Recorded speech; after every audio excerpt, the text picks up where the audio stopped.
Good afternoon, everybody.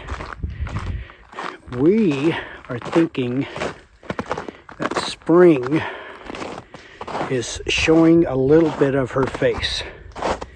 It is February 26th, and we've had some substantial rains, and we are above freezing for the first time in weeks and weeks.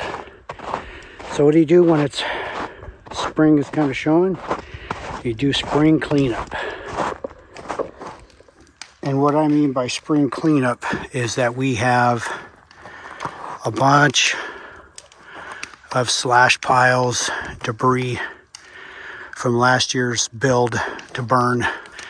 But all the limbs, bark, small pieces will be burned.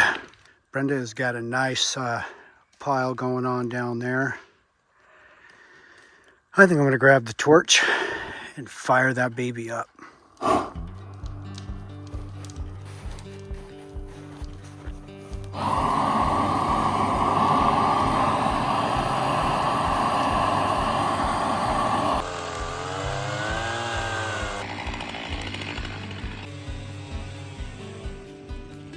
All right, we've got one good consuming burn pile.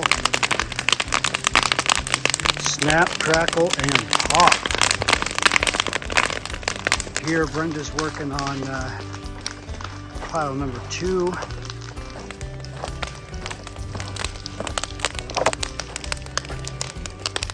Yeah, all of this has to go.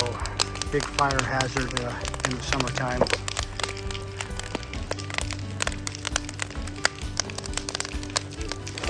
Brenda just made a statement a few minutes ago that she loves this. I love doing this. Awesome.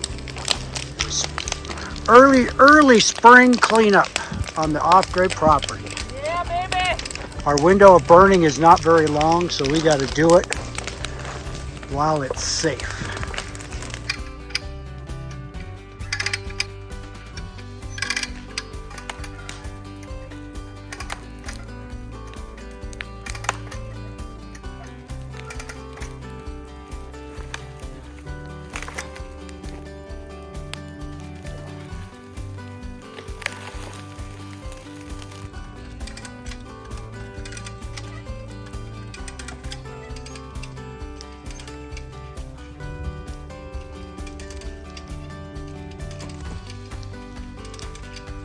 What do we say? We went. Our piles are too big to burn in one pile. It's too much of a fire hazard. So we can't get a vehicle down here. So this is our only way of pulling it apart. Maybe another log or two off of this, and we can torch this one. We just want to keep these flames down. Because otherwise, might be a little scary. Good morning. And we are dusting off the cobwebs, getting things going again. Today is a big day because we're starting our seedlings out for our garden. So what we're doing this time, this is our first year being able to start from seeds indoors. So we're trying the Jiffy Greenhouse kit. This has the 72 peat pellets. And we're going to see how that goes this year. So what it says to do is to take water, warm water, and fill up the tray to about 1.5 inches, which was about right there, and then let the pods expand. So I've already started that process. As you can see, they've expanded pretty good. Then it says to drain out the excess water. So that's going to be my next step. So as you can see, we've got all our seeds laid out here. We are using a lot of the same stuff we did last year. We want to have lots of tomatoes. So we've got beefsteak, Roma, and the cherry tomatoes. And I'm not a tomato eater, but Rich is. So we like to do a lot of the beefsteak just so he has them to put on burgers and just to eat in general. The Roma and the cherry, obviously the cherry are just great to pop in your mouth and snack on. But we like to also roast these and make yummy sauce out of it, like for our pizza sauce and spaghetti sauce. We've also got our radishes here. We like to do lots of radishes. They grow really fast, it seems like, and we use those constantly just for snacking and put on our salads. We've also got our green onions. We've got some carrots, which are so sweet and yummy. I love to just pull them out of the garden and snack on those. And then, of course, we've got our jalapenos, and we've got salad greens as well as spinach. We do a lot of herbs as well. I've dried a bunch in the past, and last year we just didn't have time to work on it when we were building our cabin. So this year we're going to do a lot of the herbs so we can replenish that supply. Starting with basil. I love to do the basil. It's fun to put the fresh basil on our pizza, as well as use it and make pesto, homemade pesto. Oh my gosh, so great. We've got our oregano and thyme, and I like to make our own Italian spice mix. Super great to just sprinkle over pizza, put it on whatever we're making, and that's really yummy. We've also got our cilantro. We did a little bit of cilantro last year and realized it's really great. So we're upping our game on that. We're going to do several cilantro because we use that a lot.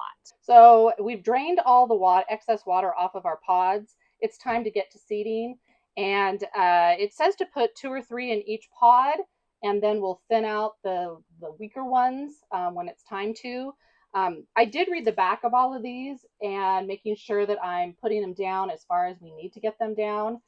That's actually really important. And so I'm just going to get to seeding and we'll go from there.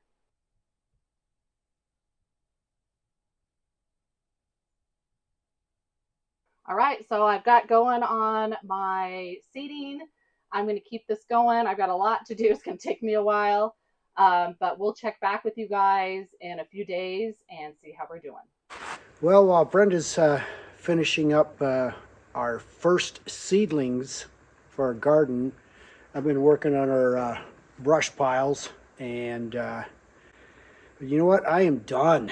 That's hard work pulling those logs out. Our brush piles are too big to burn, and even though we've got all this snow on the ground, we do have some surrounding trees that I am concerned about, because even though it's still very wet, I'm always being very careful when it comes to fire danger.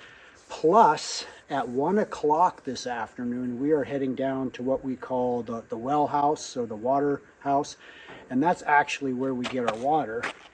And every so often, our entire community, if you will, even though a lot of us are off grid, a lot of us are on the grid and live miles apart, we're going to go down there and have hot dogs and marshmallows, and it is an absolutely gorgeous day. I'm in t-shirts for the first time this winter, and we're going to go down there and maybe have a couple beers and hot dogs and s'mores, and it's also a great way to meet new people. So our good friend Mikey is a huge fan of Rainier beer. That's all he drinks. He bought us a couple drinks here a week or two ago, and I thought I'd surprise him and bring him some Rainier. One thing about living off grid, we don't have a lot of ice. But when Mother Nature provides, we'll take it.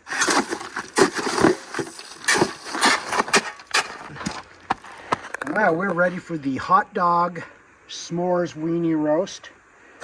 Got some good old Washington classic Rainier on snow. Now it's a party.